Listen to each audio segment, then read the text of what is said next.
அஸ்ஸலாமு அலைக்கும் வரஹ்மத்துல்லாஹி வபரகாத்துஹு. எல்லாமல்ல அல்லாஹுவின் நல்லடியார்களே, நல்லொழுக்க பயிற்சி முகாமில் நல்லதொரு குடும்பம் என்ற தலைப்பு வழங்கப்பட்டிருக்கிறது. ஒரு குடும்பம் நல்ல குடும்பமாக இருக்க வேண்டுமென்றால் அவர்களிடத்தில் என்னென்ன செயல்பாடுகள், எந்த நல்ல குணங்கள் இருக்க வேண்டும், எந்த தீய குணங்களில் இருந்து அவர்கள் விலகி இருக்க வேண்டும் என்ற கருத்தில் இந்த தலைப்பு கொடுக்கப்பட்டிருக்கிறது. நல்ல பண்புகளையும் பண்பாடுகளையும் நாம் பள்ளிக்கூடங்களில் நமக்கு சொல்லிக் கொடுக்கப்படும் பாடங்களின் மூலமாக அல்லது நாம் வெளியிடங்களில் நாம் பெறும் படிப்பினைகளின் மூலமாக நாம் நல்ல பழக்க வழக்கங்களை நாம் தெரிந்து கொள்ளலாம். ஆனால் அதே நேரத்தில் நம்முடைய பள்ளிக்கூடங்கள், மற்ற புத்தகங்கள் இவைகளில் படிப்பதை விட நம்முடைய குடும்பத்திலேயே நல்ல பழக்க வழக்கங்களும் நல்ல செயல்பாடுகளும் நமக்கு இருக்குமானால் அது மற்ற கல்வியை விட மிக சிறந்த ஒரு பயனை நமக்கு பெற்றுத்தரும். தமிழிலே தான் சொல்வார்கள், நல்லதொரு குடும்பம் பல்கலைக்கழகம் அப்படின்னு சொல்லுவாங்க. ஒரு யூனிவர்சிட்டி மாதிரி. ஒரு யூனிவர்சிட்டி கீழே எத்தனை காலேஜுகள் கல்லூரிகள் இருக்கிறதோ அது மாதிரி ஒரு நல்ல குடும்பமாக ஒரு குடும்பம் அமைந்து விடுமானால் அது ஒரு பல்கலைக்கழகத்திற்கு நிகரான ஒன்று என்று சொல்வார்கள். அரபியில் ஒரு பழமொழி சொல்வார்கள், அல் உம்மு மதரசத்துல் ஊலா.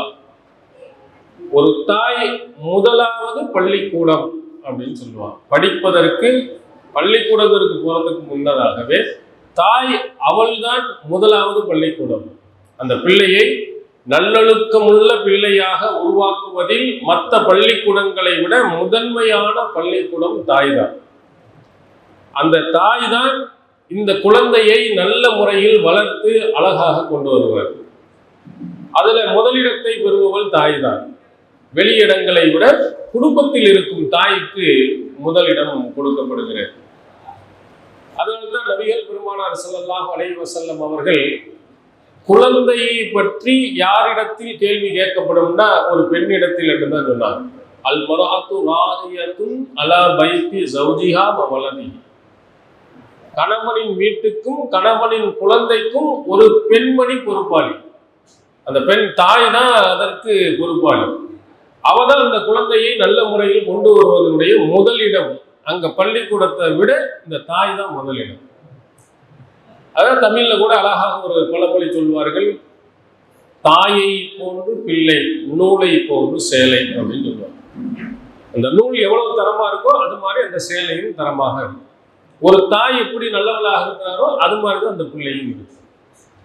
அப்போ முதலாவதாக நம்முடைய குடும்பத்தில் தாய், தந்தை, கணவன், மனைவி, பிள்ளை இவர்கள் ஒரு குடும்பமாக கருதப்படுகிறார்கள். இவர்கள் நல்லவர்களாக இருந்து விட்டார்கள் என்றால் வெளியில போய் படிப்பதை விட பன்மடங்கு கூடுதலான படிப்புகள் அந்த பிள்ளைகளுக்கு கொடுக்கப்படும். நல்ல குடும்பமாக அந்த ஒவ்வொரு குடும்பமும் நல்ல குடும்பமாக உருவாக்கப்படுவார்களே ஆனால் அந்த பகுதி, அந்த ஊர் மிகச்சிறந்த ஒரு ஊராக, அந்த மக்களுக்கு நன்மை தரும் ஒரு நல்ல குடும்பமாக மற்ற எல்லாரும் சேர்ந்திருப்பார்கள். ஆனால் நம்முடைய ஊரினுடைய பழக்க வழக்கம், நம்ம தகுதி, நம்ம தெருவில் இருக்கக்கூடியவர்களுடைய உறவுகள் எல்லாம் எப்படி இருக்கிறது என்று நீங்கள் கேட்டால், அவரை போய் நம்ம பார்த்துட்டு வருவோம், வாங்க, நான் வரமாட்டேன், நமக்கு அவருக்கு ஒத்து வராது, வேற ஆளை கூட்டிட்டு போங்க அப்படின்னு நம்ம சொல்றோம். ஒருவருக்கும் மற்றவருக்கும் உள்ள உறவு அந்த அளவு. இவர் போய் பார்க்கலாம் என்று சொன்னால் அதற்கு தகுதியானவர்கள் தான் போகணும். நீங்க இவர் சொன்னா தான் கேட்பாரு, அவர் சொன்னா கேட்க மாட்டாரு, இவர் போய் அவர்கிட்ட போகாமல் இருப்பது சிறந்தது அப்படின்னு நம்ம பகுதியில் இருக்கக்கூடிய ஒவ்வொருவரை பற்றிய மன எண்ணம் என்னவென்று சொன்னால் உயர்ந்த எண்ணம் நம்ம யார்கிட்டையுமே இருப்பதில்லை.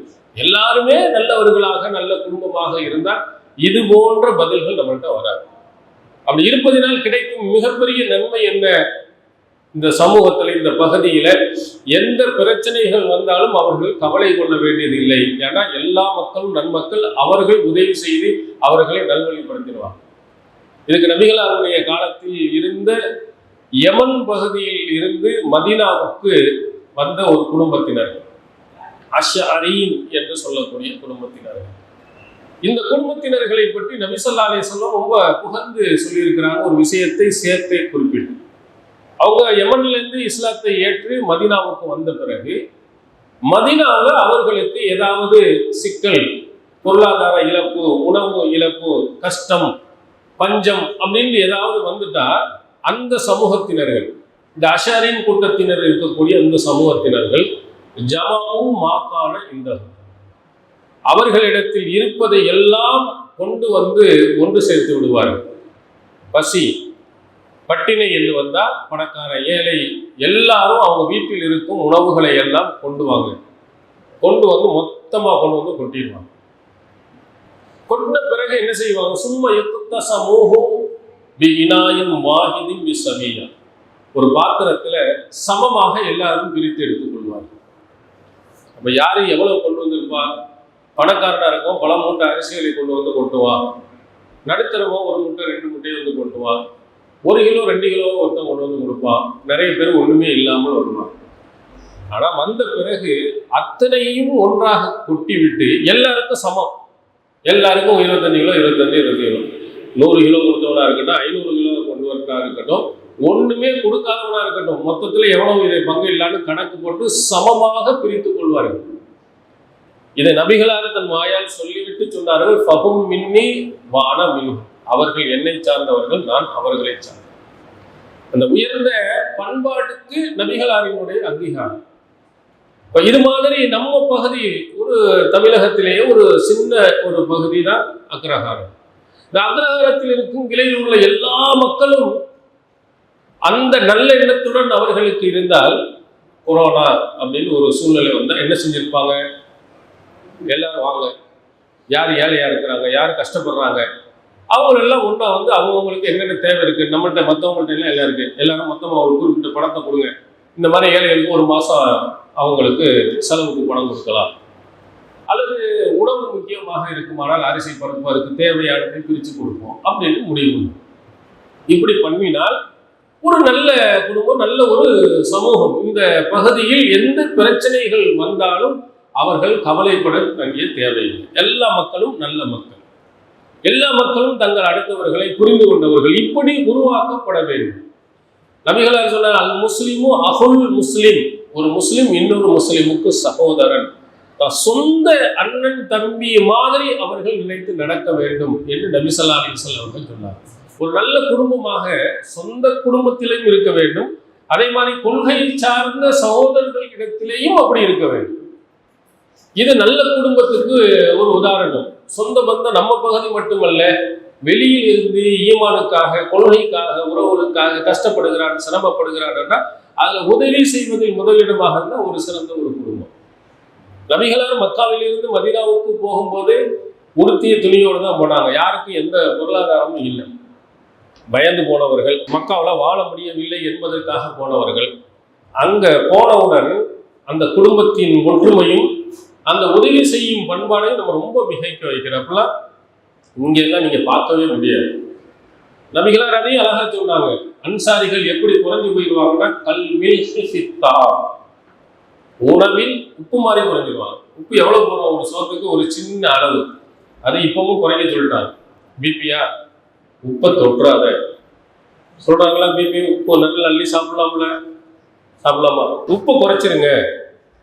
இருக்க போறதே உப்பு கொஞ்சம் தான், அதுலயும் உணவுல குறைக்க சொல்லிடலாம். ரசூல் ஸல்லல்லாஹு அலைஹி வஸல்லம் சொல்றாங்க, அன்சாரிகள் அன்றைய காலத்தில் இருந்தாங்களே, அவங்க எப்படி ஆயிடுவாங்கன்னா, உணவுல உப்பு எவ்வளவு கம்மியா வரும் அந்த அளவுக்கு தான் தேடி அரிச்சு நீங்க பார்த்தீங்கன்னா ரொம்ப கம்மியானது. ஏன்னா அவ்வளவு உயர்ந்த குணங்கள் அவர்களிடத்தில் இருந்தது. அப்ப வந்தவங்களுக்கு என்ன செய்யறது? ஈமானுக்காக வந்தாங்க, அல்லாஹ்வுக்காக வந்தாங்க. அவர்களுக்கு இந்த குடும்பத்தினர்கள் நல்ல முறையில் உதவி செய்ய வேண்டும். அப்ப அன்சாரி தோழர்கள்ட்ட எல்லாம் ஆலோசனை கேட்கும் போது சொன்னார்கள், இக்ஸிம் பைனனா வ பைன இஹ்வானினா நஹீம், அல்லாஹ்வின் தூதர் அவர்களே, எங்களுக்கும் இந்த முஹாஜிரின் தோழர்களுக்கும் இடையில் பேரித்த மரங்களை பங்கிட்டு கொடுத்து விடுங்கள். எங்கள்கிட்ட இருக்கிறத சமமா பிரிச்சு கொடுத்துருங்க. எங்கள்கிட்ட 2 இருந்தா முஹாஜிரின் தோழர்களுக்கு 1 கொடுங்க, 1 இருந்தா பாதியை கொடுங்க. எங்கள்கிட்ட எவ்வளவு பேரிச்சம்பழங்கள்லாம் இருக்கோ அதையெல்லாம் நாங்கள் ஒப்படைக்கிறோம், அன்சாரி தோழருக்கு கொடுங்க. எவ்வளவு பெரிய வார்த்தை என்று பாருங்க. யாருன்னு தெரியும், மாமன் கிடையாது, மச்சான் கிடையாது, ஒன்றும் கிடையாது. ஆனா நல்ல உயர்ந்த உள்ளம் கொடுத்த அந்த குடும்பம், அந்த சமூகமே மொத்தமா அல்லாஹ்வின் தூதரிடத்தில் சொன்னது, எல்லாத்தையும் கொடுங்க. தனிப்பட்ட முறையில் ஒவ்வொருவரும் தன்னுடைய சகோதரர்களுக்கு சொன்னது. அப்துல் ரஹ்மான் பின் அவுஃப் ரலியல்லாஹு அவர்கள் முஹாஜிரின், அவர்களுக்கு வந்த நண்பராக அமைந்தவர் சாத் பின் ரபீ ரலியல்லாஹு அன்ஹு. அவர்கள் என்ன சொன்னார் தெரியுமா? இன்னி அக்ஸருல் அன்சாரி மாலா, அன்சாரிகளிலேயே நிறைய செல்வம் உள்ளவன் நான் தான். அக்ஸிமூன் நிஸ்ஃப மாலி, உங்களுக்கு என்னுடைய சொத்தில் பாதியை நான் பங்கிட்டு தந்து விடுகிறேன். சொத்து மொத்தம் கோடீஸ்வரர், பிச்சைக்காரையில் 100 ரூபாய் இருந்து அந்த 50 ரூபான்னு கொடுக்கறது இல்லை. அன்சாரிகள்லேயே பெரிய கோடீஸ்வரர் அவர் சொல்லுகிறார், சொத்துல பாதி எடுத்துக்கிறீங்க, நான் உங்களுக்கு கொடுக்குறேன். நான் முஹாஜிரீன்கள் யாரும் வாங்கலை, அல்லாஹ்வின் தூதர் அவர்களும் வாங்கலை. அவங்க சொன்னாங்க, நாங்க உங்க விவசாய நிலத்துல வேலை செய்து அதில் வரும் லாபத்தில் நாங்கள் எடுத்துக் கொள்கிறோம் என்று சொல்லிட்டாங்க. அவங்களுடைய பெருந்தன்மை. அப்ப எப்படிப்பட்ட மனப்பான்மை! இந்த மாதிரி குடும்பங்கள் நம்ம பகுதியில் இருந்துச்சுன்னா நமக்கு என்ன கஷ்டம் என்பதை பெருசா தெரியவே செய்ய. எவ்வளவு கஷ்டம் வந்தாலும் என்ன செய்வாங்க, பக்கத்தில் இருக்கக்கூடிய அந்த குடும்பத்தினர்கள் நமக்கு உதவி செஞ்சிருவாங்க. ஆனா இங்கே நிலைமை என்னன்னா, அன்னம்பிக்குள்ளேயே பெரிய சண்டைகள், பிரச்சனைகள், இப்படி நிறைய குழப்பங்களையே நாம் நின்று பார்க்கிறோம். அப்ப நல்ல குடும்பமாக வாழ வேண்டுமானால் எப்படி இதற்கு முன் வாழ்ந்தவர்கள் நடந்திருக்கிறாங்க, அவங்கள்ட்ட என்னென்ன மாதிரி பண்பாடுகள் இருக்கிறது. அது திருமறை குர்ஆன்ல நிறைய இறை தூதர்களை பற்றி அல்லாஹ் தஆலா நமக்கு சொல்லுகிறார். நிறைய நபி தோழர்களையும் நல்ல குடும்பமாக நாம் வாழ வேண்டுமா, வீட்டில் தாய், தந்தை, கணவன், மனைவி, பிள்ளைகள், இவர்கள் எல்லாம் எந்த மாதிரி குணங்கள் உள்ளவர்களாக, செயல்பாடுகள் உள்ளவர்களாக இருக்கணும், அந்த குடும்பம் எப்படி நடக்கும். திருமறை குர்ஆன் ஜக்கரியா அலைஹிஸ்ஸலாம் அவர்களை பற்றி சொல்லும் பொழுது இதில் இன்னொரு முக்கியமான ஒன்றையும் நாம் தெரிந்து கொள்ளணும். ஒரு குடும்பத்தில் இருப்பவர்கள் எல்லாருமே நல்லவர்களாக இருந்தால் நிச்சயமாக அவர்கள் அத்தனை பேர்களும் என்ன செய்வார்கள், சொர்க்கத்திற்கு மொத்தமாக போயிடுவாங்க. இந்த வாய்ப்பு நமக்கு தான் அல்லாஹ் கொடுத்துருக்கான். யாருக்கு இல்லை? இப்ராஹிம் நபிக்கு இல்லை. இப்ராஹிம் நபிக்கு இருக்க முடியுமா? குடும்பத்தோட போக முடியுமா? அவருடைய தந்தை ஆசர், அவர் இஸ்லாத்தை ஏற்க அவங்க போக முடியும். நூஹ் நபி போக முடியுமா? அவங்க மனைவி காஃபிர்களுக்கு உதாரணம்னு அல்லாஹ் தஆலா சொல்லிட்டார். நூஹ் நபியினுடைய மனைவி, லூத் நபியினுடைய மனைவி. ரசூல் ஸல்லல்லாஹு அலைஹி வஸல்லம் போக முடியுமா? அவங்க குடும்பத்தோட போக முடியுமா? பாவமன்னிப்பு கேட்க அல்லாஹ் அனுமதி கொடுக்கணும். தன்னுடைய தாய்க்கு ரசூல் ஸல்லல்லாஹு அலைஹி வஸல்லம் ஒரு தடவை அழுது கொண்டு இருக்கிறார்கள். பக்கத்தில் உள்ளவர்கள் எல்லாம் அழுகிறாங்க. அந்த மாதிரி அழுகு பக்கத்தில் உள்ளவங்களை அழ வச்சு சஹாபாக்கள்லாம் அழுதுகிட்டே கேட்குறாங்க, அல்லாஹ்வின் தூதர் அவர்களே, எதுக்கு நீங்க அழுகிறீங்க அப்படின்னு கேட்கும்போது தான், இஸ்தாதன்து ரப்பி அன் அஸ்தக்ஃபிர லி உம்மி ஃபலம் யூதன், என்னுடைய தாய்க்காக பாவ மன்னிப்பு தேட என்னுடைய இறைவனிடத்தில் அனுமதி கேட்டேன், அல்லாஹ் எனக்கு அனுமதி தரல. ஜியாரத் செய்வதற்காக வேண்டி அனுமதி கொடு, நம்ம கபரை போய் பார்த்துக்கணும், அதுக்கு மட்டும்தான் அல்லாஹ் அனுமதி கொடுத்தாங்க. பெத்த தாய் அவங்க ஷிர்க்ல இறந்துட்டாங்க. தந்தையை பற்றி சொல்லும்போது ரசூல் ஸல்லல்லாஹு அலைஹி வஸல்லம் ஒருவர் கேட்கிறார், என்னுடைய தந்தை எங்கன்னா பின்னார் நரகத்தில் இருக்கிறார். அவர் அழுது கொண்டே கவலைப்பட்டு போகும்போது அவரை அழைத்து கூப்பிட்டு சொன்னார்கள், இன்ன அபி வாபாக்க பின்னார், என் தந்தையும் உன் தந்தையும் நரகத்தில் தான். ஓ அப்பாவை மட்டும் அல்லாஹ் தஆலா வைக்கல, ஷிர்க் வச்சு எல்லாருக்கும் தான். நபியினுடைய தந்தையாக இருந்தாலும் சொர்க்கத்துக்கு போக முடியாது. அப்போ நபியினுடைய அல்லாஹ் இந்த ரஹ்மத்துல் ஆலமீனாக சொல்லப்பட்ட ரசூலுல்லாஹ் கூட குடும்பத்தினரோட போக முடியாது.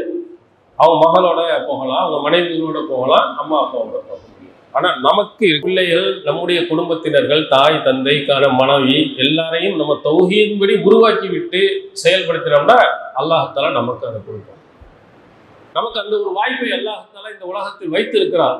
அதை நம்ம என்ன செய்யணும், முயற்சி செய்து என்னுடைய தந்தை போகணும், என்னுடைய தாய் இருக்கணும், என்னுடைய மனைவி, என்னுடைய கணவர், என்னுடைய பிள்ளைகள் எல்லாரும் சொர்க்கத்துக்கு போகணும். அப்படி ஒரு வாய்ப்பை அல்லாஹ் ஏற்படுத்தி தர வேண்டும் என்று பிரார்த்தனை செய்யுங்கள். அது மாதிரி நீ நடங்க. திருக்குர்ஆன் சொல்கிறது பாருங்க, ஜன்னாத்து அதனின் யதுகுலூனஹா வமன் ஸலஹ மின் ஆபாயிஹிம் வ அஸ்வாஜிஹிம் வ துர்ரிய்யத்திஹிம், நிரந்தரமான அந்த சொர்க்கத்துக்கு நுழைவார்கள். யார் யார் தெரியுமா? அவன் சலஹமின் ஆபாயியும், அவருடைய பெற்றோர்கள்ல சாலிஹாக இருந்தவங்க. அதே மாதிரி அவங்களுடைய மனைவிமார்கள்ல சாலிஹாக இருந்தவங்க. அவங்க சந்ததிகள்ல சாலிஹான நல்லறங்கள் யாரெல்லாம் செய்தார்களோ எல்லாரும் உள்ள போவாங்கிறாங்களா. அப்படிப்பட்ட ஒரு வாய்ப்பு நம்ம நல்லால இருந்தோம்னா, நம்ம அம்மா அப்பாவின் தௌஹீதின்படி நடத்தி நல்ல சாலிஹானவங்களை உருவாக்கி இருந்தால், நம்முடைய மனைவி கணவரை உருவாக்கி இருந்தால், பிள்ளைகளை உருவாக்கிதான் எல்லாரும் அப்படி போவாங்க. இந்த அரிசை சுமந்திருக்கக்கூடியவர்களுடைய ஒரு பிரார்த்தனை என்று குர்ஆன் சொல்கிறது. அல்லாஹ்வுடைய அரிசை சுமந்திருக்கும் மாணவர்கள், ரொம்ப முக்கியமானவர்கள், அங்க சுத்தி இருக்கக்கூடிய மாணவர்கள், அவங்களை பற்றி அல்லாஹ் சொல்றான், அல்லதீன யஹ்மிலூனல் அர்ஷ வமன் ஹவ்லஹு. அரிசையும் அதை சுற்றி இருக்கக்கூடியவர்கள் வானவர்கள் பிரார்த்தனை செய்வார்களாம், ரப்பனா வஅத்கில்ஹும் ஜன்னாத்தி அத்னில்லத்தி வஅத்தஹும் வமன் ஸலஹ மின் ஆபாயிஹிம் வஅஸ்வாஜிஹிம் வதுர்ரியாத்திஹிம். அந்த அரிசை சுமந்து இருக்கக்கூடிய அல்லாஹ்ட்ட கேட்பாங்களா, யா அல்லாஹ், உன்னுடைய அடியார்கள்ல அவங்களுடைய சந்ததிகள்ல நல்லவர்களாக, பெற்றோர்கள்ல நல்லவர்களாக இருப்பவர்கள், மனைவிமார்கள் நல்லவர்களாக இருப்பவர்கள், அதுபோன்று அவருடைய சந்ததிகள்ல நல்லவர்களாக இருப்பவர்களை நீ சொர்க்கத்தில் நுழைய செய். நீ வாக்களித்து அந்த நிரந்தரமான சொர்க்கத்துல யாரையெல்லாம் நம்முடைய பெற்றோர்கள் நல்லவர்களாக இருந்தவங்க, மனைவிமார்கள் நல்லவர்களாக இருந்தாங்க, சந்ததியும் நல்லவர்களா, எல்லாரையும் நீ நுழைய செய் என்று அவர்கள் பிரார்த்தனை செய்வார்கள் என்று இந்த வசனம் நமக்கு சொல்லுது. அப்படி ஒரு வாய்ப்பு. அதனால்தான் நம்ம நல்ல ஒரு குடும்பமாக நாம் உருவாகினோம் என்றால் மகிழ்ச்சியாக, சந்தோஷமாக, இதை விட பெரிய சந்தோஷம் நமக்கு வேற எதுவும் இருக்காது. நம்முடைய லட்சியம், நம்ம உயர்வான எண்ணம், நம்ம போய் கடைசியில் போய் சேர வேண்டும் என்பது சொர்க்கம். அந்த சொர்க்கத்தில், அந்த ஜன்னத்தில் நாமும் குடும்பத்தோடு போவோம் என்பது இரட்டிப்பு மகிழ்ச்சி. அப்போ நம்ம குடும்பத்தை அந்த மாதிரி உருவாக்கினோம் என்றால் கண்டிப்பாக நாம் போகலாம். சில நபிமார்களுக்கு போக முடியவில்லை, சில நபிமார்கள் போக வாய்ப்பு இருக்கு. அதில் ஜக்கரியா அலைஹிஸ்ஸலாம் என்ற ஒரு சிறந்த நபியை அல்லாஹ் திருக்குர்ஆன்ல அவர்கள் சொல்லுகிறார். அவர்களுக்கு குழந்தை இல்லாமல் கடைசி காலகட்டத்தில் குழந்தையை கொடுத்து விட்டு அந்த குடும்பத்தை பற்றி அல்லாஹ் ஒரு வாசகத்தை சொல்கிறார். எப்படிப்பட்டவர்கள் அப்படின்னு சொன்னால், இன்னஹும் கானூ யுஸாரிஊன ஃபில் கைராத் வ யதுஊனனா ரகபம் வ ரஹபா வ கானூ லனா ஹாஷியின். இவர்கள், இந்த ஜக்கரியா அலைஹிஸ்ஸலாம் அவருடைய குடும்பத்தினர்கள், யுஸாரிஊன ஃபில் கைராத், நன்மையான விஷயத்தில் விரைந்து செல்பவர்களாக இருந்தார்கள். நம்மை அச்சத்துடனும் ஆசையுடனும் பிரார்த்தனை செய்பவர்களாக இருந்தார்கள். நம் விஷயத்தில் அஞ்சக்கூடியவர்களாக இருந்தார்கள் என்று ஜக்கரியா அலைஹிஸ்ஸலாம் அவருடைய குடும்பத்தையே அல்லாஹ் சொல்கிறார். ஜக்கரியா அலைஹிஸ்ஸலாம் அவருடைய குடும்பத்தினர்கள் நன்மையான காரியங்கள்னா ஃபர்ஸ்ட் அவங்க தான் செய்வாங்க, முதல்ல போய் செஞ்சிருவாங்க. ஒரு நல்ல குடும்பத்திற்கு இருக்கக்கூடிய நல்ல, இப்போ நாம் ஜும்மா பயான்ல இருக்கட்டும், இந்த வேறு பகுதியிலே இருக்கட்டும், மார்க்கம் தொடர்பான ஒரு நல்ல விஷயங்களுக்கு உங்களிடத்தில் உதவி தேடி வருவார்களே, அது உடல் உழைப்பாக இருக்கலாம் அல்லது பொருளாதார உழைப்பாக இருக்கலாம், வந்து கேட்டாங்கன்னா வேகமாக விரைந்து செய்பவர்களாக நம்ம ஃபர்ஸ்ட் இருக்கோம். நல்ல குடும்பத்தினர்கள் தொல்லையா போச்சு, எப்போ வந்தாலும் வசூல் வந்துட்டாங்க அப்படின்னு நினைக்கக்கூடாது. நமக்கு நன்மையை தரும் என்று நபிகளார் சொல்லிட்டாங்க, திருமறை குர்ஆன் சொல்லிட்டாங்கன்னா அதுக்கு மேலே எதுவும் கிடையாது. இப்போ பள்ளியாசல் கட்டுவதற்காக வாரம் வாரம் எங்கேயாவது வரத்தான் செய்வாங்க. அதுல முதலாவது போடுவதுல நம்மளாம் இருக்கு, நம்ம குடும்பம் இருக்கு ஃபர்ஸ்ட். ஏன்னா யார் பள்ளியாசலை கட்டுகிறாரோ அல்லாஹ் தஆலா சொர்க்கத்தில் ஒரு வீட்டை கட்டுகிறார். அதுக்கு விட பெரிய இது நன்மை வேற எதுவும் கிடைக்காது. இங்கே எத்தனையோ இடங்கள்ல பள்ளிகளில் பள்ளிவாசல்கள், இங்கே நல்ல பள்ளியை அல்லாஹ் தஆலா கட்டி கொடுத்துருக்கிறாங்க. இந்த மாதிரி கட்டடமே இல்லாமல் எத்தனையோ பகுதிகள் இருக்கிறாங்க. அப்படின்னு இருந்தாங்கன்னா அப்போ ஒரு உதவியை உங்களிடத்தில் கேட்டாங்கன்னா முதல் உதவி நம்மள்கிட்ட இருக்கட்டும். லேட்டே கிடையாது, கேட்டாங்கன்னா உடனே. நம்மால் எவ்வளவு சக்தி இருக்கோ அவ்வளவு, மொத்தத்தை எள்ளி கொடுக்கற அவசியம் இல்லை. நமக்கு வாய்ப்பு உள்ள அளவுக்கு கொடுக்கணும். மேலே ஒரு மாடி கட்டணும், அதுக்கு ஒரு தேவை இருக்கிறது அப்படின்னா அதுல நம்முடைய பங்களிப்பு முதலில் இருக்கணும். இது நல்லவர்களிடத்தில் இருக்கும் பண்பாடு. ஜக்கரியா அலைஹிஸ்ஸலாமுடைய குடும்பமே யுஸாரிஊன ஃபில் கைராத், கைரான விஷயங்கள் என்று சொன்னால் வேகமாக முதலில் செய்வார்கள். தாமதம் என்பது அவங்கள்ட்ட இருக்காது. இது நம்மிடத்தில் கண்டிப்பாக இருக்கணும். ஆனால் பொதுவாக மக்கள் எதில் ஆர்வம் காட்டுகிறார்கள்? திருக்குர்ஆன் சொல்லுகிற சிலர்களை பற்றி, யுஸாரிஊன ஃபில் இஸ்மி வல் உத்வான், பாவமான காரியங்களிலும் பகைமையை ஏற்படுத்தும் காரியங்களெல்லாம் ரொம்ப வேகமாக செய்யலாம். கெட்ட விஷயம் என்று சொன்னால் அதுக்கு தான் மக்கள் கூட்டம். இப்போ சினிமா, இந்தியன் 2, 3, 4 வருது. உடனே என்ன செய்யும், தேட்டரில் பூரா கூட்டம் போய் வேகமாக போய் அங்கே போய் நிற்கும். புர்கா போட்ட குரூப்பும் சில இதுக்கு போய் நிற்கிறாங்க. அதில் என்ன அப்படி இருக்குதுன்னு நமக்கு தெரிவதில்லை. அதுக்கு ஒரு பெரும் கூட்டம். சினிமாக்கள் என்று சொன்னார், சினிமா நடிகர்கள் வருகிறார்கள் போடுங்க. கூட்ட அலை மோதுகிற அந்த கடை திறப்பு விழாவுக்கு நடிகை வந்துட்டாங்கன்னா ரொம்ப வேகமாக என்ன தியாகம் செஞ்சிட்டாரு, நாட்டுக்காக என்ன செஞ்சிட்டாரு, மக்களுக்காக என்ன செஞ்சிட்டாரு, அது வர்றதுக்காண்டி பல கோடி ரூபாயை வாங்கியிருப்பாங்க. மக்களுக்கு ஒன்றுமே செய்யாது. உடல் அழகை காட்டக்கூடிய அந்த பெண்கள்கிட்ட உடனே இந்த பாவமானங்களும் ஓடு கூட்டம் போகுது. மார்க்கத்தினுடைய வழிகாட்டுதல்கள், மார்க்கம் சொல்லக்கூடிய நல்லறங்கள் இதுல அதிகம் ஆர்வம் காட்டுதல். இப்போ கூட சமீபத்தில் கிரிக்கெட் மேட்ச் நடந்துச்சு. இந்தியா கப்பு வாங்கல தானே, எனக்கு தெரியும். காரணம், நான் ட்ரெயினில் போயிட்டு இருக்கிறேன். 11 மணியும் 12 மணி நடக்குன்னு நினைக்கிறேன் மேட்ச். அப்படியே டைம் கரெக்டாக நம்மளை தூங்க விடாம வச்சு கமாண்ட் வச்சுக்கிட்டு 6, 4 ரவுண்ட் கேட்டு டடா விடான்னு ஒரே இதுலையாவது போட்டு கேட்கலாம். அடுத்தவன் பக்கத்தில் படுக்கிறவன் இங்கே வந்துட்டு என்னாச்சு, ஜெயிச்சுட்டானா, போயிட்டானா, இல்லையே தோக்குற மாதிரிலாம் இருந்துச்சு, இன்னும் ரன் நிறைய அடிச்சிருந்தாங்கள, அவுட் ஆகிட்டாங்களா, இப்படியே 12 மணி வரையிலையும் உட்காந்து இங்கேருந்து ஃபோன் போட்டு கேட்குறான், அங்கே அவன் கேட்குறான். எவ்வளவு ஆர்வம்னு பாருங்க. இந்த ஆர்வம் மார்க்க விஷயங்கள்ல யாருக்கா இருக்கா? நம்ம 12 மணி வரையும் அப்படியே உட்காந்துட்டு டீ மிச்சர் எல்லாத்தையும் போட்டு இதாச்சு எதாச்சு அதாச்சு பாடிட்டு. ஒரு சில நேரங்களில் ஒரு நகைச்சுவையாக ஒரு சொல்லும் செய்தி, ஃபோனை போட்டு போகிறோம், அங்கே டவர் எடுக்கல, நெட்டு வேலை செய்யல. உடனே அம்மாவுக்கு ஃபோன் போட்டு, அம்மா அந்த டிவியில் ரன் எவ்வளோ? அவங்க அம்மாவுக்கு ஒன்றுமே தெரியாது. அவங்க என்ன பார்த்துட்டு சொல்கிறாங்க, அப்பா 9-10 ஒழுங்கா பாருப்பா, 9 விக்கெட் இப்படி போச்சுன்னு அவன் அதிர்ச்சியில் கேட்குறான். அப்போ கரெக்டாக தான் ஒழுங்காப்பா, ஆமாப்பா 9-10 PM போட்டிருக்கான். ஐயோ அது டைம்மா, அங்கே போகிறதுக்கு மூளையில் அங்கே போட்டிருப்பாங்க பாருன்னு அந்த அம்மாவை உயிரெடுக்குது. என்னன்னா எதுல ஆர்வம்னு பார்த்தீங்கன்னு சொன்னா, அந்த கிரிக்கெட்ல, அதுவும் இந்தியா பாகிஸ்தான் நடந்துருச்சுன்னா விடிய வச்சுக்கிட்டு இருந்தாலும் போய் உட்காந்து கண் நிமிடாம ஒவ்வொரு பால் கரெக்டா சொல்லும். நிறைய பேர்கள் ஸ்டேட்டஸ்ல நீங்க பார்த்தாலே தெரிஞ்சிருக்கு, இந்தியா கப்பு வாங்கணும் தௌஹீத் ஆட்டாரத்துலேயும் கேட்குவாங்க, என்னமோ பெரிய இதை நாட்டை இன்னொரு நாட்டை பிடிச்சிட்டான போயிட மாதிரி. நம்ம ஆட்களே நிறைய ஸ்டேட்டஸ்ல 11 மணி 12 மணிக்கு முதல்ல கப்பை பிடிச்சிட்டான். அதுல ஒரு ஆள் தொகுதியில் போட்டிருக்காரு, பாலை நீ பிடித்தது பால் அல்ல கேப்புடு. ஏதோ ஒரு கடைசியில் ஏதோ ஒரு மேட்ச்ல எவ்வளவு பிடிச்சிருக்காமல இருக்கு. அது அப்படி நடந்துச்சா? அது அப்படியே சரிஞ்சு விழுந்த மாதிரி அதை அப்படியே ஸ்கிரீன்ஷாட் எடுத்து, நீ பிடித்தது பால் அல்ல, நீ இந்தியாவினுடைய கப்பு. எப்படி கமாண்டுகள் எல்லாம் பறக்குது. எல்லாம் நம்ம வட்டாரத்தில் உள்ளவங்க இதுக்குதான் ரொம்ப வேகமா போறாங்க. சின்ன ஒரு பொருள் அத்தனையிலையும் A to Z வரையிலையும் கிரிக்கெட்டினுடைய விஷயங்கள் அத்தனையும் தெரியும். ஆனால் ஒரு ஹதீஸ் கலையை பற்றி ஏதாவது கேட்டால் தெரியுமா? ஒன்றும் தெரியும். ஆனால் இதில் ஆர்வம் காட்டுகிறோம். ஒரு ஹதீஸ் கலை வகுப்பு நடக்கிறது என்று சொன்னால் இதே மாதிரி பறந்து ஒரு கூட்டம் உட்காருமாட்டா? உட்காருவதில்லை. நமக்கு தேவையில்லாத, நமக்கு நன்மை தராத பார்க்கலாம். கிரிக்கெட் ஒரு பெரிய விஷயம் இல்லை. அடுத்த நாள் பார்த்தா என்ன செய்ய போறான், திரும்பவும் போட போறான். ஒவ்வொரு மேட்சும் ஒவ்வொரு யாருக்கு எவ்வளோ விக்கெட் இழந்தா, எத்தனை ரன் எடுத்தான், அத்தனையும் தனித்தனியாக ஹைலைட்னு சொல்லிட்டு போடத்தான் போகிறான். பேப்பர்லையும் எழுதத்தான் போகிறான். முன்னாள் அடுத்த நாள் சும்மா சாதாரணமாக பார்த்துடலாம். ஆனால் ஆர்வம் அதுவும் இருக்குது.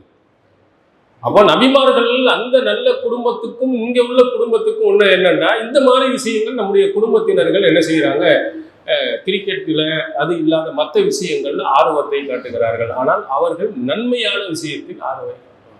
அப்போ நம்ம குடும்பம் என்று சொன்னால் இது மாதிரி வீணான விஷயங்கள்ல அதிகம் ஆர்வம் காட்டாமல் நன்மையான விஷயத்துல ஆர்வம் காட்ட வேண்டும். எதுவுனா ரகபம் ரஹபா, நம்மை அவர்கள் ஆசையுடனும் அச்சத்துடனும், எதுவும் ஆயிருமோ போயிருமோ என்ற ஒரு பயம், கேட்டால் அல்லாஹ் தருவான் என்ற ஆசையோடும் அல்லாஹ் இருப்பார். எந்த பிரச்சனை எதுவாக இருந்தாலும் படைத்தவனிடத்தில் நீங்கள் என்ன செய்யுங்கள், முறையிடுங்கள். படைத்தவன் மீது கொண்டுள்ள அந்த அசையாத நம்பிக்கை உங்களை வெற்றியின் பக்கம் கொண்டு செல்லும். நிறைய இடங்கள்ல நமக்கு ஏதாவது ஒரு பிரச்சனைகள் வருகின்ற பொழுது நம்முடைய கொள்கை அசைக்கப்படுகிறது.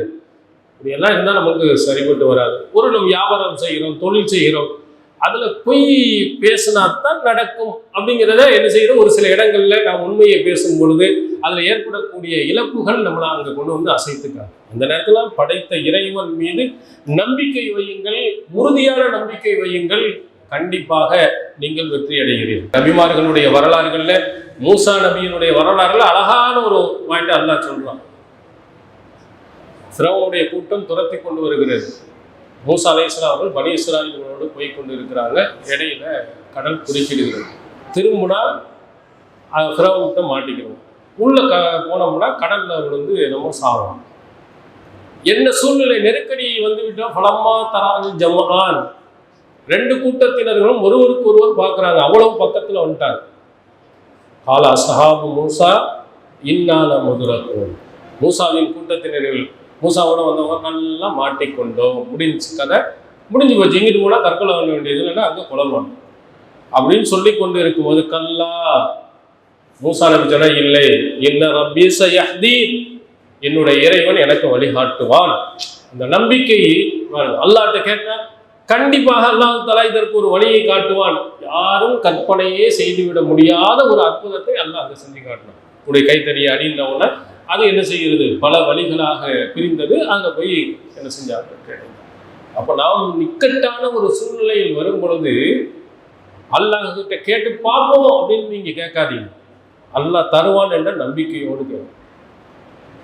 நபிகளார் அவர்கள் சொல்லும் பொழுது அன்தும் மூத்தினூட பில் இஜாபா, அல்லாஹு தஆலா நமக்கு தருவான் என்ற உறுதியான நம்பிக்கையுடன் கேளுங்க. அல்லாஹ்ட்ட கேட்கும்போது அல்லாஹ் தருவான், அவனுக்கு எல்லா வல்லமையும் இருக்குன்னு கேளுங்க, அல்லாஹ் கண்டிப்பாக தருவான். சரி, எல்லாத்தையும் கேட்டு போது எல்லாம் நீனாவது அப்படின்னு கேட்டால் அல்லாஹ் கொடுக்க மாட்டோம். அல்லாஹ் கண்டிப்பாக தருவான் என்ற மன உறுதியோடு நீங்கள் கேளுங்கள். ஜக்கரியா அலைஹிஸ்ஸலாமுடைய இதிலையும் அப்படித்தான். குழந்தை இல்லை, அந்த குழந்தை இல்லை என்றால் எந்த காலகட்டத்தில் அவர் கேட்கிறார், மன உறுதியை பாருங்க. இன்னி வஹனல் அலுவு மின்னி வஸ்தால ராசு செய்வா, என்னுடைய நரம்புகள் எல்லாம் எலும்புகள் எல்லாம் தளர்ந்து விட்டது, முடிகள் எல்லாம் நிறைத்து விட்டது. கால்லாம் கட கட கட கடன்னு ஆடுது, முடியெல்லாம் நரைச்சி போச்சு. யாரெல்லாம் எனக்கு ஒரு பிள்ளைய கொடுங்க இருக்கிறாங்க. எவ்வளவு மன உறுதின்னு பாருங்க. இந்த காலகட்டத்தில் யாராவது போனால் ஒரு 25 வயசுல கேட்கலாம், 30 வயசுல கேட்கலாம், 40 வயசுல கேட்கலாம், 50 வயசுலையோட கேட்கலாம். அவர் தளர்ந்து போன அந்த காலகட்டத்திலேயும் கேட்கிறாரு, யாரெல்லாம் உன்னிடத்திலிருந்து ஒரு குழந்தையை, ஒரு சாலிகான ஒரு குழந்தையை கொடு.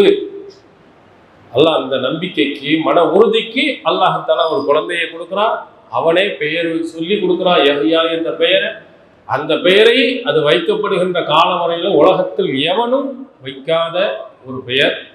அந்த பெயர் அல்லாஹ்வே சுட்டி யஹ்யா என்ற ஒரு குழந்தையை நாம் கொடுத்தோம் என்று திருக்குறான்ல சொல்கிறார். அந்த நம்பிக்கை அது அல்லாஹ் பின்னாடி சொல்லும்போது நன்மையான காரியத்தில் விரைந்து செய்வார்கள், அதே மாதிரி அல்லாஹ்விடத்திலே பிரார்த்தனை செய்வார்கள், நம்மை அஞ்சுபவர்களாக இருப்பார்கள். இந்த நல்ல பழக்க வழக்கங்கள் ஜக்கரியா அலைஹிஸ்ஸலாம் குடும்பத்தினர்கள் அத்தனை பேர்கள்ட்டையும் இருந்த மாதிரி நம்முடைய வீட்டில் உள்ள தாய், தந்தை, கணவன், மனைவி, பிள்ளை அத்தனை பேர்களிடத்திலேயும் இருக்க வேண்டும். நன்மையான விஷயங்கள் என்றால் ஃபர்ஸ்ட். அதனாலதான் பிள்ளைகள் எல்லாம் நம்ம ஜும்மாவுக்கு வருகின்ற பொழுது அவங்களுக்கு அந்த தர்ம சிந்தனையை ஊட்டுற மாதிரி காசை கொடுத்து அனுப்பணும். 10 ரூபாயோ 5 ரூபாயோ கொடுத்து ஜும்மா கொஞ்சம் போடு, யாரும் கேட்டாங்கன்னா கொடு அப்படின்னு நம்ம பிள்ளைகளை தர்ம சிந்தனை உள்ளவர்களாக, அதில் நம்முடைய பங்களிப்பும் இருக்கக்கூடியதை, நம்ம குடும்பத்தின் பங்களிப்பு அது லட்சமாக இருக்கட்டும், அல்ல 1000ஆக இருக்கட்டும், 100ஆக இருக்கட்டும், 10ஆக இருந்தாலும் நாமும் கொடுக்க வேண்டும் என்ற இதை நம்முடைய குடும்பத்தினர்கள் அத்தனை பேர்களிடத்தில் கொண்டு வந்தோமானால் நம்ம குடும்பம் ஒரு நல்ல சிறந்த ஒரு குடும்பமாக உருவாகும். அது மாதிரி நம்ம பார்த்த இப்ராஹிம் நபியினுடைய வரலாறு நிறைய கேள்விப்பட்டிருக்கிறோம். இப்ராஹிம் நபியை பற்றி அல்லாஹ் தஆலா சொல்லும் பொழுது ரஹ்மத்துல்லாஹி வ பரக்காத்துஹு அலைக்கும் அஹ்லல் பைத், இப்ராஹிம் நபியுடைய குடும்பத்தினர்களே உங்களுக்கு அல்லாஹ்வுடைய அருளும் அல்லாஹ்வுடைய பரக்கத்தும் அவனுடைய மறைமுகமான பேரருளும் அவனுடைய அருளும் உங்களுக்கு இருக்கிறது. அல்லாஹ் சொல்லுகிறார் இப்ராஹிம் நபிக்கு, இஸ்மாயில் அலைஹிஸ்ஸலாம் அவருடைய குடும்பத்தினர் டோட்டல் அத்தனை பேருக்கும் அல்லாஹ்வுடைய ரஹ்மத் இறங்குகிறது, பரக்கத் இறங்குகிறது என்று திருக்குர்ஆன் நமக்கு சொல்லுகிறது. அவங்க எப்படி நடந்திருக்கிறார்கள், அவங்கள்ட்ட நிறைய நல்ல பழக்க வழக்கங்கள் இருக்கிறது. அதுல முக்கியமாக ஒன்றாக காபத்துல்லாவை அவர்கள் கட்டி எழுப்பிய போது படைத்த இறைவனிடத்திலே ஒரு பிரார்த்தனை செய்கிறார்கள். ரப்பனா வஜால்லா முஸ்லிமை இலக் வமின் உரியத்தினா உம்மத்தன் முஸ்லிமத்தன் லக் வாரினா மனாசிக்கனா ஒத்துபு அலைனா இன்னக்க அந்த தவாபுர் ரஹீம். இப்ராஹிம் நபியும் இஸ்மாயில் அலைஹிஸ்ஸலாமும் அவர்கள் இந்த காபத்துல்லாஹ்வை புனர் நிர்மாணம் செய்கின்ற போது அல்லாஹ்ட்ட கேட்கிறாங்க, எங்கள் இருவரையும் உனக்கு கட்டுப்பட்டு நடப்பவராக ஆக்கு, எங்களுடைய சந்ததியர்களும் உனக்கு கட்டுப்பட்டு நடப்பவர்களாக. நம்ம குடும்பம் அத்தனை பேரும் இஸ்லாத்தினுடைய அடிப்படைகளை புரிந்து நடக்கும் குடும்பமாக நீ ஆக்கணும். யார் கேட்கிறார்? இப்ராஹிம் நபியும் இஸ்மாயில் அலைஹிஸ்ஸலாம் அவர்களும் கேட்கிறார். அந்த குடும்பத்தினர்களை பார்த்தா அல்லாஹ்வும் தூதரும் சொன்ன அடிப்படை, நாங்க மட்டுமல்ல யா அல்லாஹ், எங்களுடைய குடும்பத்தினர்கள் அத்தனை பேர்கள் அப்படி அது மாதிரி எங்களை ஆக்கும். அப்ப நம்ம குடும்பத்தில் இருக்கக்கூடிய ஒவ்வொருவரும் இஸ்லாத்தினுடைய அடையாளங்கள் உள்ளவர்களாக நடக்கணும். மார்க்கத்தும் காட்டக்கூடிய ஹிஜாபினுடைய ஒழுங்குகளை பேணுபவர்களாக நம்முடைய குடும்பத்தினர்கள் இருக்கணும். அதே மாதிரி இஸ்லாத்தினுடைய அடிப்படையாக இருக்கக்கூடிய தொழுகையை நிறைவேற்றுபவர்களாக அந்த குடும்பத்தினர்கள் இருக்கும். இதெல்லாம் இஸ்மாயில் அலைஹிஸ்ஸலாமும் இப்ராஹிம் அலைஹிஸ்ஸலாம் அவர்களும் நமக்கு காட்டி தந்த ஒரு நல்ல பழக்க வழக்கம். அவங்க கேட்கிறாங்க அல்லாஹ்விடத்தில், இப்ராஹிம் நபி, ரப்பி ஜஅல்னி முகீமஸ் ஸலாத்தி வ மின் ذُرِّيَّتِي, இறைவா என்னையும் என்னுடைய சந்ததியினர்களையும் தொழுகையாளியாக நீ ஆக்கு. எப்படிப்பட்ட துவா நம்ம கேட்போம், எனக்கு யாரா 2 வீடு தான், 2 கார் தான், 2 கேளுங்க, அது ஒன்றும் தப்பு இல்லை, நல்லது. இந்த உலகத்திலையும் நன்றாக இருக்கலாம். எதை முக்கியமாக நாம் கேட்டு இருக்க வேண்டும்? இறைவா என்னையும் என்னுடைய குடும்பத்தினர்களையும் தொழுகையாளியாக நீ ஆக்கு, எல்லாரும் தொழுபவர்களாக இருக்கணும். அப்போ என்னுடைய பெற்றோர்கள் தொழுகையாளியா இருக்கணும், என்னுடைய மனைவி தொழுகையாளியா இருக்கணும், என்னுடைய பிள்ளைகள் எல்லாரும் தொழுகையாளியா, இறை இல்லத்துடன் தொடர்புள்ளவர்களாக இருப்பவர்களா ஆக்கு. இப்ராஹிம் நபி தொழுவது மட்டுமல்லாமல் தன்னுடைய பிள்ளைகளையும் தொழுகையாளியாக ஆக்கினார்கள், அவங்க குடும்பத்தினர்களையும் தொழுகையாளியாக ஆக்கினார்கள். இது திருக்குர்ஆன் இன்னொரு இடத்தில் சொல்கிறது.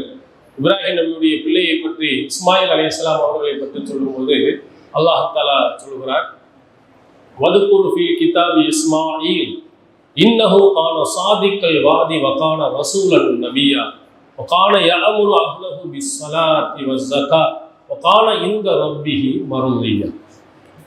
இப்ராஹிம் நபி தன் பிள்ளையை எப்படி உருவாக்கினார் என்பதற்கு அந்த வாசகத்தில் அல்லாஹ் தஆலா சொல்கிறார், அவர் சாதிக்கல் வாதி, வாக்கில் உண்மையாளராக இருந்தார். இஸ்மாயில் அலைஹிஸ்ஸலாம் அவர்களை இந்த வேதத்தில் நீங்க நினைவு கூறுங்க. அவர் எப்படியே சாதிக்கல் வாக்கு கொடுத்தா கரெக்டா நடப்பார். ஆனா நம்ம தான் வாக்கில் நீங்க யாரையும் எடுத்து பாருங்க, வாக்குல சுத்தம் என்பது இல்லாமல் போய்விட்டு சொன்னபடி யாருமே என்ன செய்வதில்லை, நடப்பதும் இல்லை, நடக்க மாட்டார்கள் என்பதும் நம்ம தெரிஞ்சது. நீங்க வேற யாரும் இடத்திலாவது நான் 10 மணிக்கு வரேன்னா கரெக்டா 10 மணிக்கு போயிருக்கீங்களா? 10 மணிக்கு வரல, போன் அடிச்சு கேட்டா 10ன்னா 10க்கு போன் அடிக்கிறான்னு கேட்பான். 10ன்னு நம்ம தான் சொல்லுவோம். 10 மணிக்கு வரேன்னா கரெக்டா 10 மணிக்கு போய் நிக்கணும்ல, நிக்க மாட்டோம். நம்ம கொடுக்குறது அதாவது 10ன்னா ஒரு 10:30 அர்த்தம், 11 அர்த்தம். இதாவது பெரிய விஷயங்கள் அல்ல. கடன் வாங்குகிறோம், சரியான நேரத்தில் நம்ம கொடுத்துடுறோமா? அல்லது கொடுக்க முடியாத சூழ்நிலைகள் வந்தால் அதற்கு முன்பாகவே அவங்கள்ட்ட இந்த மாதிரி எனக்கு சூழ்நிலை ஏற்பட்டுச்சு, கொஞ்ச நாள் இன்னும் கொஞ்சம் கூடுதலாக தாருங்கள் அப்படின்னு நம்ம சொல்லி இருக்கிறோமா? பாருங்க, அது பெரும்பாலும் யார்கிட்டையும் இருக்குது. இப்போ நம்ம ஒரு 10 லட்சம் ரூபாய் கடன் கேட்டால் இவர்கிட்ட கொடுக்கலாம் அப்படிங்கிற ஒரு 4 பேரை சொல்லுவாங்க. நீங்கள் அதுக்கு உத்தரவாதம் சொல்லணும். 10 லட்ச ரூபா கொடுங்க, அதுக்கு நாம் பொறுப்பு. இன்னும் ஒரு 4 பேரை சொல்லுவாங்க. எல்லாருக்கும் அப்படித்தான். 10 லட்சம் ரூபா அவன் போயிட்டான்னா நம்ம என்ன செய்யறது? அப்பாவை சொல்ல முடியல, ஏன்னா பிள்ளைகளை சேர்க்க முடியல, மனைவியை சொல்ல முடியல, யாரையும் நம்ப முடியாது. இந்த காலத்துல வாக்கு கொடுத்தா கரெக்டா செய்ய மாட்டாங்க அப்படிங்கிற சூழ்நிலை உருவாகும். ஒரு காலத்தில் இந்த வாக்குதான் முஸ்லிம்களை ஒரு மேம்படுத்தியது. பாய்னா கரெக்டா நடப்பாங்க, சொன்ன மாதிரி நடப்பாங்கன்னு ஒரு காலம் இருந்தது.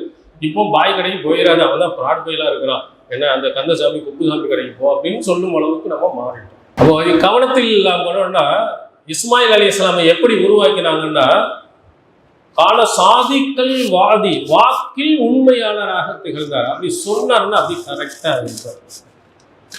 அவருடைய தந்தை இப்ராஹிமை பற்றி சொல்லும் போது அல்லாஹ் சொல்லுவாங்க, கிதாபி இப்ராஹிம் இன்னஹு கான சித்தீகன் நபியா, உண்மையாளர்ல ஃபஸ்ட்ல நின்றவர். பிள்ளையை எப்படி உருவாக்கினார்? அடுத்து அல்லாஹ் சொல்றான் கான யாமுரு அஹ்லஹு பிஸ்ஸலாத்தி வஸ்ஸகாத், தன்னுடைய குடும்பத்தினர்களை தொழுமாறும் ஜகாத் கொடுக்குமாறும் இஸ்மாயில் அலைஹிஸ்ஸலாம் ஏவினார். கால இந்த ரப்பிஹி மர்லியா, தன்னுடைய இறைவனிடத்தில் அல்லாஹ்வுக்கு பொருத்தமானவராக இருந்தார், திருப்தியை பெற்றவராக இருந்தார். எப்படி உருவாக்கிறாங்கன்னு பாருங்க. அந்த பிள்ளை இப்ராஹிம் நபி தானும் தொழுதார், தான் பிள்ளையும் தொழ வைத்தார். அந்த பிள்ளையை தன் குடும்பத்தினர்கள் தொழுவதற்கும் ஆர்வம் ஊட்டியிருக்கு. அப்ப நாம் என்ன செய்ய வேண்டும்? நம்ம குடும்பத்தில் இருக்கக்கூடியவர்களை நாம் தொழுவது மட்டுமல்லாமல் எப்படி தொழுவோம்? நம்முடைய குடும்பத்தினர்களையும் தொழுவதற்கு ஏவ வேண்டும். நம்ம குடும்பத்தினர்களையும் தொழுகையாளியாக ஆக்க வேண்டும். அதுதான் இப்ராஹிம் நபி அல்லாஹ்விடத்தில் கேட்கும்போது என்னையும் என்னுடைய குடும்பத்தினர்களையும் தொழுகையாளியாக. அது நமக்கு பெரிய சந்தோஷம், மகிழ்ச்சி. 2 கார் வாங்கிட்டேன், 2 பஸ் வாங்கிட்டேன், 2 வீடு வாங்கிட்டேன் என்பதை விட என் குடும்பத்தினர்கள் எல்லாரும் தொழுகையாளே, கரெக்டா தொழுவாங்க, பெண்கள் வீட்டில் தொழுவாங்க. அதே மாதிரி பிள்ளைகள் இருந்தால் ஆண்களாக இருப்பவர்கள் பள்ளியில் வந்து தொழுவாங்க. தொழுகை உள்ளாக என்னுடைய குடும்பத்தினர் இருந்தாங்கன்னா ரொம்ப சிறந்த. ஏன்னா முதல்ல மறுமை நாளில் அல்லாஹ் தஆலா கேட்கும் முதல் கேள்வி தொழுகையை பற்றி தான். அதுல கரெக்டா இருந்த மற்ற எல்லாமே கரெக்டா இருக்கு. அப்ப இந்த தொழுகை என்பது ஒருவரை ரொம்ப பண்படுத்துகிறது. டைம்லாம் போட்டது, பஞ்சுவாலிட்டி, நேரம் தவறாமை, கரெக்டா டயத்துக்கு போவார்னா எல்லாத்துலயும் அது மாதிரி இருப்பார். தொழுகையிலே அல்லாஹ்வுக்கு பயந்து, உண்மையிலேயே பயந்து அல்லாஹ்வை தொழுகையாளியாக இருந்தார். ஏன்னா கொடுத்த வாக்குல கரெக்டா இருப்பார், அது சொல்லுல சுத்தமானவராக இருப்பார். இதெல்லாம் மார்க்கம் நமக்கு காட்டுகிறது. இந்த ஸலாத்த தன்ஹா அனில் ஃபஹ்ஷாஇ வல் முன்கர், மறுக்கப்பட மோசமான தவறான காரியங்களை விட்டெல்லாம் இந்த தொழுகை தடுக்கும் என்றும் திருக்குறான் நமக்கு சொல்கிறார்கள். அந்த தொழுகையில நம்ம கூடுதல் அக்கறையை நாம் எடுக்கணும். ஒரு நல்ல குடும்பமாக இருந்தால் இந்த குடும்பத்தினுடைய அடையாளமாக தொழுகை இருக்க வேண்டும். ஃபஜர் தொழுகைன்னு பார்த்தோம்னா வீட்டில் நைட்டு கரெக்டாக தொழுகிறாங்க. இது மாதிரியான விஷயங்கள்ல அதிகம் அக்கறையை காட்டுகிறது. 8 மணி ஆனால் நாடகத்தை கரெக்டாக பார்ப்பாங்க, 9 மணி ஆனால் நாடகத்தை பார்ப்பாங்க. இது மாதிரி உள்ள விஷயங்கள் எல்லாம் விட்டு ஒளிவிட்டு இந்த தீமையான விஷயங்களை விட்டு படைத்தவர்களுடைய அந்த கடமையான தொழுகையை நிறைவேற்றும். இப்ராஹிம் நபிட்ட இருந்த ஒரு சிறந்த ஒன்றாக அல்லாஹ் தஆலா சொல்லுகிறார். அது மாதிரி நம்முடைய பிள்ளைகள் எப்படி உருவாக்கப்பட வேண்டும் அப்படின்னா, நம்ம பிள்ளைகள் எந்த பிள்ளைகளா இருந்தாலும் இந்த விடுமுறை நாட்கள்ல மார்க்க விஷயங்கள் நடந்தா நம்ம பிள்ளைகள் எல்லாத்தையும் இங்கே கொண்டு வந்து பயான்களை கேட்க அந்த பிள்ளைகளை என்ன செய்வாங்க? பண்படுவாங்க. ஞாயிற்றுக்கிழமையானா என்ன செய்யறான்? வெள்ளை கலர்ல போனவன் திரும்பி வரும்போது கருப்பா வரும். கிரிக்கெட் போய் விளையாடி யாரும் காட்டுக்குள்ள போவோம், காலையில போயிட்டு வெள்ளைய போனவன் கரிசட்டி மாதிரி வெயில்ல வெறுத்து எங்க போனா ஏன்னா தெரியாத, சாப்பிட்டாங்க சாப்பிடல சுத்தம். விளையாட்டு அவசியம்தான், ஆனால் என்ன இருக்கணும்? தொழுகையும் கரெக்டாக அவனிடத்தில் இருக்கணும். நம்ம பிள்ளைகள் அத்தனை பிள்ளைகளையும் என்ன செய்யணும்? இறையில்லத்துடன் தொடர்புள்ளவர்களாக ஆக்குங்க.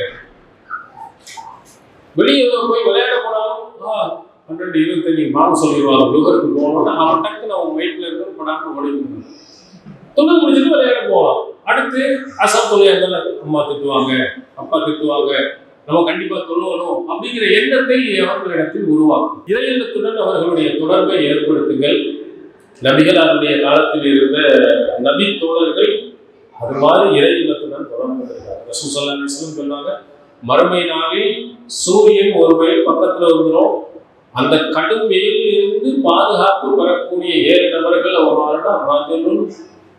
ஒரு மனிதர் கல்புகும் வாழ்க்கும் மசாஜி, இறையில்லத்துடன் தன்னுடைய தொடர்பு உள்ளவராக இருக்கக்கூடிய ஒரு மனிதன். இவனுக்கு அல்லாஹ் தன்னுடைய அரசியல் நிழலை கொடுத்து காப்பாற்றுகிறார். அவர் பள்ளி அரசுடன் தொடர்புள்ளவர்களாக நம்முடைய பிள்ளைகள் இருக்கார், நல்ல குடும்பத்தில் உள்ளவர்கள் இருக்கார். அதுல ஒரு நபித்தோழரை சொல்கிறார், இவ்வளவு உமர் ரலியல்லாஹு அவர்களுடைய பிள்ளை. இவருடைய நடவடிக்கைகள் எப்படி இருக்கு? கல்யாணம் முடிக்கிறதுக்கு முன்னால் அவரே எப்படி இருந்தார்? ஆனா ஹதீஸ் நான் சின்ன வயது உள்ளவனாக இருந்தேன். வைத்தி அல் மஸ்ஜித், என்னுடைய வீடு பள்ளியாசலாகவே இருந்தது. அந்த பயண சின்ன பருவ வயதை அடைகிறதுக்கு முன்னால, கல்யாணம் முடிப்பதற்கு முன்பாக அவன் தங்கியிருந்த இடமெல்லாம் இறை இல்லம், பள்ளியாசல்லே தான் இருப்பார். பள்ளியாசல்லே இருந்து நபிகளாரினுடைய செய்திகளை எல்லாம் நிறைய கேட்டார். உமர் ரலியல்லாஹு தன்னுடைய பிள்ளையை எப்படி வளர்த்தார் என்று சொன்னால், பள்ளியாசலுடன் தொடர்பு. அதனால்தான் நபிமொழிகளை அதிகம் அறிவித்தவர்கள்ல 2வது இடம் யார்? இப்னு உமர் ரலியல்லாஹு அன்ஹு. ஃபர்ஸ்ட் அபூ ஹுரைரா ரலியல்லாஹு அன்ஹு அவர்கள் 5000க்கும் மேற்பட்ட ஹதீஸ். இவர்கள் 2000க்கும் மேற்பட்ட ஹதீஸ். யாரு? இப்னு உமர். இவ்வளவு ஹதீஸ்களை எப்படி அறிவித்தார், எப்படி தெரிந்து கொண்டார் அப்படின்னு சொன்னா, அல்லாஹ்வின் தூதர் அவர்களுடைய பள்ளியிலேயே உட்கார்ந்தனால ரசூலுல்லாஹி ஸல்லல்லாஹு அலைஹி வஸல்லம் அவர்கள் சொன்ன ஒன்றனையும் நல்ல நினைவில் வைத்து மக்களுக்கு தான் கொடுத்தார். ஒரு சிறந்த பண்பாளர், ஆட்சிக்கு ஆசைப்படாதவர், பொருளாதாரத்துக்கு ஆசைப்படாத ஒரு சிறந்த நபி தோழர்கள் ஒருவர் தான் இப்னு உமர் ரலியல்லாஹு அன்ஹு. அவர் சொல்லும்போது என்னுடைய வீடு பள்ளியாசலாக இருந்தது. அப்படி நம்ம போயிட்டு நம்ம பெற்றோர்கள் சொல்லி கொடுக்காட்டாங்க கூட பள்ளியாசலுக்கு வருவார்களே. ஆனால் இது மாதிரி பயான் நிகழ்ச்சி கேட்டால் நிறைய செய்திகளை என்ன செஞ்சிடலாம், அழகாக கேட்கலாம். இப்போ நீங்க மாணவர்கள் என்று கேட்கும் போது சொன்னாங்க, அல்லாஹ்வினுடைய கட்டளையை உடனே கட்டுப்பட்டவர் இப்ராஹிம் நபியை தவிர அவர் யார் இருக்கிறார்? டக்குனு ஒரு மாணவர் என்ன சொன்னாரு? ரசூல் ஸல்லல்லாஹு அலைஹி வஸல்லம். மறுக்க முடியல. அதுக்கடுத்து யார் இருக்கா அப்படின்னு சொன்னா நபிமார்கள் பதில் சொல்ல முடியாது. அப்போ சாதாரண மனிதர்கள். அப்போ இதெல்லாம் எப்படி அவருக்கு உள்ள வருது? பயான்களை கேட்பதின் மூலமாகத்தான் அவருக்கு உள்ள. இது மாதிரி நபிமொழிகளை நிறைய கேட்டார்களே ஆனால் கேட்பவர்கள் நிறைய கல்வியை பெறலாம். இப்போ உதாரணத்திற்கு நான் உங்களுக்கு ஒரு 4 செய்தியை சொன்னேன், நான் போயிடுவேன். அடுத்து ஒரு நாள் வருவார், இன்னும் 2 பேர் பயான் பண்ணுவாங்க. நீங்க என்ன செய்வீங்க? 4 பேருடைய செய்தியும் கேட்பீங்க. ஜும்மாவில் நீங்க 4 பேர் ஒவ்வொரு வாரமும் ஒரு செய்தி கேட்கும்போது நிறைய செய்திகள் உங்களுக்கு தான் நினைவு. நம்ம பிள்ளைகளை கரெக்டாக ஜும்மாவுக்கு இமாம் மெம்பரில் ஏறுவதற்கு முன்பாக வந்து படிக்கிற மாதிரி ஒரு இதை உருவாக்கி இருந்தோம்னா நம்ம பிள்ளைகள் பெரிய மார்க்கத்தில் சிறந்தவராக இருக்கும். போய் நீங்கள் ரசூல் ஸல்லல்லாஹு அலைஹி வஸல்லம் காலத்தில் மதரசாக்கள் இந்த மாதிரி எழுத்து புக்கில் எல்லாம் இல்லை, எல்லாம் காது வழியாக கேட்டதும் அத்தனை செய்திகளும் ஓத கேட்டு மனனம் செய்தது, நபிகளார் சொல்லி கேட்டதுதான். நினைவாற்றலின் மூலமாகத்தான் நிறைய செய்திகளை அன்றைய காலத்தில் இருந்து அறிஞர்கள் சொல்லியிருக்கிறார். அப்போ நம்ம பிள்ளைகளை இங்கே வந்த புக்கு படிப்பதை விட தினமும் மெம்பரில் பயானை கேட்க கேட்க நிறைய செய்திகளை அவர்களால் கேட்டிருக்க முடியும். ஆனால் ஜும்மாவுக்கு நீங்கள் பாருங்க, வெள்ளிக்கிழமை இமாம் மெம்பரில் யாராவது பள்ளி நிறைஞ்சி வழிதா 2 லைன் தான் இருக்கு. அதுக்கு பிறகுதான் ஒவ்வொரு ஆளாக வந்து எப்போ இக்காமத் சொல்கிறாங்களோ அந்த டயத்தில் தான் நிறைய பேர்கள் வந்து சேர்றாங்க. அது பிள்ளைகள் வந்தால் ஒரே பேச்சு கச்சா அப்டா கட்டா அப்டா கடா அப்டா. அவனுக்கு என்ன சொல்லி கொடுத்துருக்கணும்? இமாம் மெம்பரிலிருந்து பயான் பண்ணும் போது நம்ம பேசிட்டோம்னா நன்மை இழந்துடுவோம், பேசக்கூடாது, கவனமாக போய் உட்கார்ந்து கேட்டுட்டு என்ன பயான் பண்ணாலும் சொல்லணும்னு நம்ம பெற்றோர்கள் சொல்லி அனுப்பியிருந்தா பிள்ளைகள் வந்து அமைதி அழகாக வந்து உட்கார்ந்து பயானை கேட்டு. பிள்ளைகளை எப்படி நம்ம உருவாக்கலை, உருவாக்கக்கூடிய இடங்களுக்கு அதிகமாக நாம் அனுப்பலை. மக்தப் மதரசா இருக்கட்டும், அதுக்கு முக்கியத்துவம் கொடுத்து நம்ம எல்லாரும் கரெக்டாக பள்ளிக்கூடங்களுக்கு முக்கியத்துவம் கொடுக்குறோம். மார்க்கத்தை சொல்லிக் கொடுக்கக்கூடிய அந்த கல்விக்கு முக்கியத்துவம் கொடுக்குறோம்னா ரொம்ப கம்மி. டியூஷனுக்கு போகிறவங்க எத்தனை பேர், பள்ளிக்கூடத்துக்கு போகிறவங்க எத்தனை பேர், மக்தப் மதரசாவுக்கு வரவங்க எத்தனை பேர்? குரானை இந்த உலகத்தின் பொதுமுறையாக இருந்த மக்களுக்கு வழிகாட்டக்கூடிய குரானை படிப்பதற்காக நம்ம எத்தனை பிள்ளைகளை அனுப்பி வைக்கிறோம். ஆனால் பள்ளிக்கூடங்கள்ல பாருங்க எத்தனை ஸ்கூல் இருக்கு, எவ்வளோ பேர் நிறைஞ்சு வெளியிறாங்க. நம்ம எல்லாரும் அங்கே அனுப்புகிறோம், ஆனால் இங்கே அனுப்புவதில்லை. அப்படியே அனுப்பினாலும் அதுக்கு முக்கியத்துவம் கொடுத்து கேட்பதும் இல்லை. தொலைஞ்சு போடா திட்டு வாங்கினா அப்படின்னு சொல்லி அனுப்பி விடுறது. அவன் வந்துட்டு இப்படியே சுற்றி பார்த்துட்டு பாசாக்கு வந்தாலும் இல்லைன்னா அவன் ஓடி போயிடுவான். நம்ம பெற்றோர்கள் வந்து இங்கே கேட்டிருக்கிறோமா, இதே குரான் ஓதி கொடுக்குறீங்களே, என் பிள்ளை படிக்கலை ஓதலை, ஏன் சொல்லி கொடுக்கறது இல்லை, ஏன் படிக்கிறது இல்லை அப்படின்னு நம்ம கேட்கிறோமா? கேட்பவர்கள் 1% 2% கூட இருக்க மாட்டாங்க. இங்கே என்ன இருக்கும், 50 பேர் 100 பேருக்கு ஒரு அஜத்தை போடுவாங்க, ஓதுன்னா அவர் எத்தனை கேட்பாரு? ஒரு 20-25 பேருக்காவது குறைந்தபட்சம் பள்ளிக்கூடங்களில் 40 பேருக்கு ஒரு டீச்சர் இருக்குன்னு வச்சிருக்காங்க. ஆனால் நம்ம மதரசாக்கள்லாம் பார்த்தா ஒரே ஆசிரியரை வைத்து 100 பிள்ளைகள் 200 பிள்ளைகளுக்கு சில இடங்கள் சொல்லிக் கொடுத்தால் எப்படி கேட்பான்?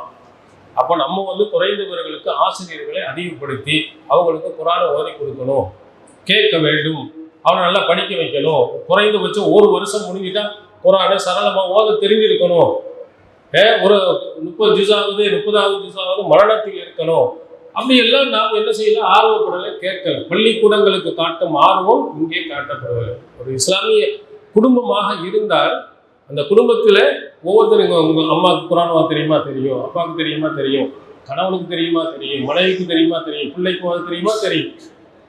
எல்லாருக்கும் திருமறை குர்ஆனை பார்த்தாவது குறைந்தபட்சம் ஓத தெரிந்திருக்கணும். குறைந்தபட்சம் ஒரு சில அத்தியாயங்களாவது மனனமாகவும் தெரிந்திருக்க வேண்டும். இதுதான் இஸ்லாமிய குடும்பத்திற்கு ஒரு இலக்கணம்.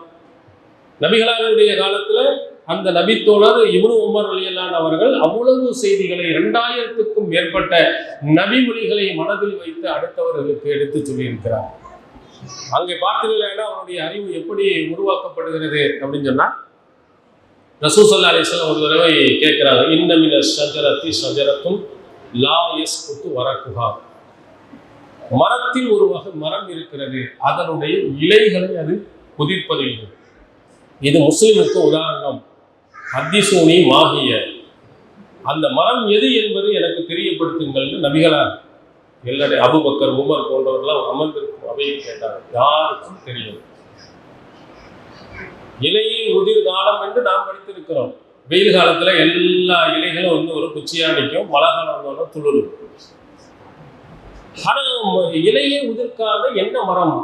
நபித்தோழரெல்லாம் கிராமப்புறங்கள் இருக்க புதுமையான மரமோ என்றெல்லாம் யோசித்துக் கொண்டிருக்கும் போது இப்னு உமர் ரலியல்லாஹு சொல்கிறார்கள், அப்போது எனக்கு தெரிந்தது அது பேரித்த மரம் தான். பெரியவர்கள் முன்னிலையில் நம்ம சொல்லக்கூடாதுங்கிறதுக்கான அமைதியா இருந்துட்டேன். ஏன்னா பெரியவரை அபூபக்கர் உமர்லாம் யாருமே சொல்லல, ஒருத்தருக்கும் தெரியல. பேரித்த மரம் என்பது வந்து அரபு நாட்டு மக்களுக்கு தெரியப்படாத புதுமையான மரம் அல்ல. எப்படி நமக்கு புளிய மரம் எப்படி பல தெரியுமோ அது மாதிரி அரபு நாடுகள் எல்லாருக்கும் தெரியும். பேரித்த மரம் எனக்கு தெரியாத அவன் அரபு நாட்டுக்காரங்க இல்லை என்று சொல்லிடுவோம். அதான் தெரியல. ஆனா அவங்க தெரிஞ்சிருந்தாங்க. நபிகளார் வந்து இது மாதிரி சில கேள்விகளை கேட்டு நபித்தோழர்களுக்கு நிறைய புரிய வைத்து. ஏன்னா ஒரு மூமினாக இருக்கக்கூடியவன் எப்படி நடப்பான்னா, என்ன சோதனைகள் வந்தாலும் கலந்து அப்படியே செத்துட மாட்டான். இலைகள் எப்படி உருந்து போயிருதோ அது மாதிரி இருக்கு. பேரித்த மரத்துல எப்படி இலைகள் உதிராமல் எப்போதும் ஒட்டி கொண்டு இருக்கிறதோ அது மாதிரி எவ்வளவு கஷ்டங்கள் வந்தாலும் உறுதியோடு அவன் இருப்பான். அதுக்குதான் உதாரணம் நபிகளார் அவர் சொன்னார். அப்போ நபிகளாருடைய அவைகளில் இருந்து பல விஷயங்களை நபித்தோழர்கள் கத்திருக்காங்க பிள்ளைகள். அது மாதிரி இது மாதிரி தர்பியா அவைகளா இருக்கட்டும், மார்க்க சொற்பொழிகளா இருக்கட்டும், நம்முடைய பிள்ளைகளை முதலில் கொண்டு போய் அங்கே அமர வைங்க. அமர வைத்து என்ன செய்திகள் சொன்னார்கள் என்று கேட்டு வருமாறு அவர்களை சொல்லுங்கள். அப்படி வந்தால் நம்ம பிள்ளை ஒரு இஸ்லாமிய குடும்பத்தில் உள்ள பிள்ளைகளாக வரும். அப்படி வரும்போது என்ன நிலைமை, நம்ம வீட்டிலேயே குடும்பத்திலே ஏதாவது தப்பு நடந்தால் சொல்லும். பல இடங்களில் பல பெற்றோர்களை இந்த மத்த மதரசாவில் படிக்கும் பிள்ளைகள் போய் திருத்தி இருக்கிறார்கள். ஒரு சில பெற்றோர்கள் வந்து சொல்றாங்க, நீங்க எப்படி வந்தீங்கன்னு சொன்னா, என் பையன் தான் வந்து எனக்கு சொன்னான், என் பொண்ணை தான் மதரசாவில் படித்துட்டு வந்து இந்த ஹதீஸை எனக்கு சொன்னா, ஏன் இப்படி செய்றீங்கன்னு என்கிட்ட கேட்கும் பொழுது எங்களால் பதில் சொல்ல முடியல, அதன் மூலமாகத்தான் இந்த ஏகத்துவ கொள்கைக்கு வந்தோம் என்று பெற்றோர்கள் சொல்றாங்க. உதாரணத்துக்கு தாயத்து போடுவது கூடுமா கூடாதா, அதெல்லாம் நல்லதுதான் போனாலும் போட்டிருப்பாங்க. ஆனால் மதரசாவுக்கு வந்து படித்தால் அவங்களுக்கு சொல்லிக் கொடுக்கப்படும், நல்ல தமிழ் பக்கத்து அஷ்ரக், யார் வந்து தாயத்தை அடிகிறாரோ அவர் இணை வைத்து விட்டாரோ நபிகளார் சொல்லியிருக்காங்க போடக்கூடாது. அப்போ இந்த நபிமொழியை பெற்றோர்கள்ட்ட சொல்லும் போது குடும்பத்தில் அப்படி ஏதாவது ஒரு சிறுக்கு விதத்து நுழைந்தாலும் கூட இந்த பிள்ளைகள் அவர்களை திருத்தி விடுவார்கள். அப்போ நம்ம பிள்ளைகள் இந்த மாதிரி இடங்களுக்கு வருவதும் நம்மை சீர்திருத்துவதற்கு, நல்ல குடும்பங்கள் உருவாகுவதற்கு ஒரு இதாக.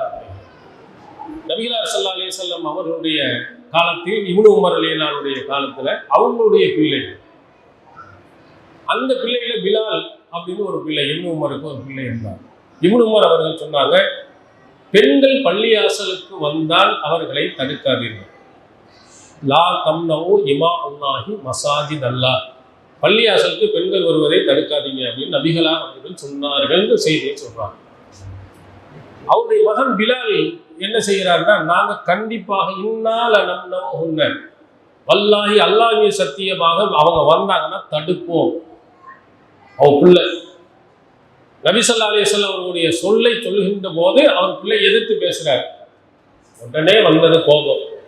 இப்னு உமர் ரலியல்லாஹு அவர்கள் கோபப்பட்டதாக நீங்க நபிமொழியில பார்க்கவே முடியாது. இந்த இடத்துல பாருங்க, சப்பஹு சப்பன் சய்யன் மா சமீது மிஸ்லஹு, கடுமையாக ஏசினார், இது மாதிரி ஒரு வார்த்தையை நாங்கள் கேட்டதே இல்லை. அப்படி இன்னொரு மகன் சாலிம் அடித்து நெஞ்சில் விட்டார ஒரு அடி அடித்து கடுமையான திட்டையும் திட்டி, அல்லாஹ்வின் தூதர் அவர்கள் சொன்னதாக உனக்கு சொல்லிக் கொண்டிருக்கிறேன், நாங்கள் தடுப்போம் நீ சொல்கிறாயான்னு அட்டார அடி. அந்த பிள்ளை எப்படி மாறுவான்? அல்லாஹ்வின் தூதருடைய கட்டளைக்கு முதலிடமா, இங்க ஊர்ல இருக்கக்கூடிய பழக்க வழக்கங்களுக்கு முதலிடமா? அல்லாஹ்வின் தூதர் அவர்கள் சொல்லிட்டாங்க, அதுக்கு மேல நீ என்ன? அடித்து அங்கே அவர் திருத்தினார். நபிமொழியை கேட்டதினால், நபிமொழியின் முக்கியத்துவத்தை இப்னு உமர் ரலியல்லாஹு தெரிந்ததினால், பிள்ளையாக இருந்தாலும் யாராக இருந்தாலும் சரி, அல்லாஹ்வின் தூதரின் அவர்களுடைய வழிகாட்டுதல் தான் முதலிடம் என்று அந்த தன்னுடைய பிள்ளையை அடித்து திருத்தினார். நமக்கு தெரிந்திருந்தால் நம்முடைய பிள்ளைகளை நாம் திருத்தலாம். அது மாதிரி நாம் ஒவ்வொரு பிள்ளைகளையும் மார்க்கம் உள்ள தெரிந்த விசை பிள்ளைகளாக உருவாக்கினோமே, ஆனால் அங்கே தவறுகள் நடக்கின்ற பொழுது திருத்தி நல்வழி அவர்கள் படுத்துவாங்க. அதே மாதிரி மனைவிமார்களாக இருப்பவர்கள் நிறைய இடங்களுக்கு நாம் அனுப்புகிறோம். கல்யாணம்னா மறுக்காமல் அனுப்பி விடுகிறோம். அங்கே என்ன பெருசாக நடக்க போகுது, கல்யாண அவைகளில் என்னெல்லாம் நடக்குது, அதில் ஆடம்பரமாக இருக்கட்டும் மோசமாக இருக்கட்டும் என்ன இருந்தாலும் நம்ம வந்து, ஆனால் பயான்கள் இதுக்கு என்று சொன்னால் நம்ம ஆர்வப்படுத்துவது இல்லை, சொல்லிக் கொடுப்பது இல்லை. நபி ஸல்லல்லாஹு அலைஹி வஸல்லம் அவருடைய காலத்தில் நடந்த ஒரு மார்க்கம் தெரிந்த ஒரு பெண்மணியாக, மனைவியாக அந்த பெண்மணியை உருவாக்கி இந்த பள்ளியாசலுக்கு வந்து மக்களுடைய இதெல்லாம் கேட்பவர்களாக நீங்கள் உருவாக்கினீர்களே, ஆனால் அவர்கள் மார்க்கத்துக்கு முக்கியத்துவம் கொடுப்பார். உமர் ரலியல்லாஹு அவருடைய மனைவி ஆத்திகா பின்த் ஸைத் அப்படின்னு பெண்மணி என்று சொல்லப்படுகிறது. புகாரில் இடம். அவங்க இஷா தொழுகைக்கும் ஃபஜர் தொழுகைக்கும் பள்ளியாசலுக்கு வருவாங்க. உடனே அவங்கள்ட்ட கேட்கப்படுது, இந்த உமர் அவர்கள் வெறுப்பாரு, அவர் ரோசப்படுவார், நீங்கள் எப்படி ஃபஜர் தொழுகைக்கும் இதுக்கும் வர்றீங்க? அப்போ அந்த பெண்மணி அழகாக பதில் சொன்னாங்க, எப்படி அவர் என்னை தடுப்பார்? உமர் ரலியல்லாஹு அவர்கள் எப்படி என்னை தடுப்பார்கள்? யம்னஉனி கவுலு ரசூலுல்லாஹி ஸல்லல்லாஹு அலைஹி வஸல்லம் லா தம்னஉ இமா அல்லாஹி மஸாஜிதல்லாஹ். அப்படி அவர் தடுத்தாருன்னா அல்லாஹ்வின் தூதரினுடைய அந்த சொல் அவரை தடுத்து விடும். எந்த சொல்? பெண்கள் பள்ளியாசலுக்கு வந்தார்கள் என்றால் அவர்களை தடுக்காதீங்க, நபிகளாரினுடைய சொல் அவர்களை தடுத்து விடும் என்று அந்த பெண்மணி சொன்னார். உமர் சொல்லலை, வெளியில் உள்ளவர்கள் பார்த்து விட்டு சொல்லுகிறார்கள், நீங்கள் எப்படி ஃபஜர்லையும் இஷாவுக்கும் நீங்கள் எப்படி ஜமாத்தில் வந்து தொழுகிறீங்க, உமருக்கு பிடிக்காதுன்னா உமருக்கு என்ன பிடிக்காதா? உமர் எப்படி என்னையை தடுத்துருவார்? அல்லாஹ்வின் தூதர் அவருடைய சொல்ல காட்டுன்னா அவ்வளோதான், அவர் வாயை திறக்க முடியாது. அல்லாஹ்வின் தூதர் சொல்லிக்க முக்கியம் சொல்ல அனுமதிச்சிருக்காங்க. ரசூல் ஸல்லல்லாஹு அலைஹி வஸல்லம் காலத்திலே பெண்கள் ஃபஜர் தொழுகைக்கு வந்திருக்கிறாங்க, மகரிப் தொழுகைக்கு வந்திருக்காங்க, இஷா எல்லா தொழுகைகளையும் கலந்துருக்கிறாங்க. அவர் எப்படி தடுக்க முடியும் என்ற மார்க்கத்தினுடைய செய்தியை அறிந்தவர்களாக இருக்காங்க. அதனால் மனைவிமார்களில் வெளியே இடங்களில் அதிகமாக அனுப்புவதை விட உங்களுடைய பெண்களை இது போன்ற மார்க்கம் தொடர்பான, குறிப்பாக ஜும்மா முறையில் அனுப்புவது கட்டாயம் இல்லாவிட்டாலும் ஜும்மாவுக்கு வெளியே எங்கே போவதை விட இங்கே வரும்போது ஒரு நல்ல செய்திகளை அவங்க கேட்பாங்க. அது மாதிரி அவர்களையும் மார்க்கப்பட்டுள்ளவர்களாக உருவாக்கும். இதுக்கு இறுதியாக ஒரு செய்தியை நான் உங்களுக்கு சொல்கிறேன். அபூ ஹுரைரா ரலியல்லாஹு அன்ஹு, அபூ ஹுரைரா ரலியல்லாஹு அன்ஹு அவங்களுக்கு கல்யாணம் முடிஞ்சிருச்சா? ஆரம்ப காலத்தில் அவர் ஏழ்மை நிலையில் இருந்ததினால் அவர் கல்யாணம் முடியலை. ஆனால் அவர் பிந்திய காலத்தில் செல்வத்தை அல்லாஹ் கொடுத்து கல்யாணம் முடித்துட்டார். சஹீஹுல் புகாரியில் 5441 செய்தியாக பார்க்கலாம். ஃபதுஹுல் பாரியில் அவருடைய மனைவியின் பேர் புஸ்ரா பின்த் கஸ்வான், பஸ்ராவாசியினுடைய ஆளுநரினுடைய சகோதரியாக இருந்த புஸ்ரா பின்த் கஸ்வான் என்ற பெண்மணியை அவர் கல்யாணம் முடிச்சிட்டார். இது நமக்கு பாயிண்ட் இல்லை. அவர் அபூ ஹுரைரா ஆரம்ப காலத்தில் ஏழ்மை நிலையில் இருந்தார், பின்னால் அல்லாஹ் செல்வத்தை கொடுத்துட்டார். அப்போ அபு உஸ்மான் என்பவர் போய் அபூ ஹுரைராவுக்கு விருந்தாளியாக போய் தங்கி இருக்கிறார். அங்கே தங்கி இருக்கும்போது அபூ ஹுரைரா ரலியல்லாஹு அன்ஹு அவர்கள் நபிகளாரிடத்தில் இருந்து படித்த செய்திகள் அவர் சொல்வார். 3 விஷயங்கள் அல்லாஹ்வின் தூதர் அவர்கள் எனக்கு வசியத் செஞ்சிருக்காங்க, அதை நான் ஒருபோதும் விட மாட்டேன். அதில் ஒன்று, தூங்குவதற்கு முன்னால் வித்திரு தொழுகை, இரவு தொழுகை தொழுதுட்டு தூங்குறது. இங்கே போய் அவர் போய் அபு உஸ்மான் உள்ள போய் பார்க்குறாரு எப்படி நடக்குதுன்னு. நைட் நேரம் வந்தவொன்னா ஹுவ வ இம்ராத்துஹு வ ஹாதிமுஹு யர்தகிபூனல் லைல அஸ்லாஸா. அவருடைய மனைவி, அவருடைய வேலைக்காரர்கள், இவர்கள் இரவை 3 பகுதிகளாக அவர்கள் பிரித்து கொண்டுகிறார்கள். ஒரு ஆள் யுஸல்லி ஹாதா சும்ம யுகிலு ஹாதா, ஒருவர் தொழுவார், அவர் தொழு முடித்தவொடனே அடுத்தவரை எழுப்பிடுவார். இரவை 3 பகுதியாக பிரித்து முதல் பகுதியில் அபூ ஹுரைரா தொழுகை முடிச்சிட்டாருன்னா முடித்த உடனே அவங்க மனைவியை எழுப்பிடுவார். அவங்க மனைவி இரவு தொழுகை தொழுகை முடித்தவுடன் வேலைக்காரனை எழுப்பி நீனும் இரவு தொழுகை தொழுகை எழுப்பிடுவார். இப்படி இரவை 3 பகுதிகளாக பிரித்து அவரும் அவருடைய மனைவியும் வேலைக்காரரும் தொழுதலை நான் பார்த்தேன். எப்படி குடும்பம் இருக்குன்னு பாருங்கள். நல்ல ஒரு குடும்பம். நம்ம இரவு தொழுகை ரமலான் மாதத்திலேயே நமக்கு கஷ்டமாக இருக்குது. மற்ற நேரில் நம்ம தொழுவோம். இப்போ நல்ல ஒரு சிறந்த ஒரு குடும்பமாக எப்படி உருவாக்கப்பட வேண்டுமானால் இரவு நேரங்களில் தொழுகை, ஐவேளை தொழுகையுடனும் இந்த தொழுகையையும் தொழுபவர்களாக அவங்க மிகச்சிறந்த ஒரு குடும்பம்.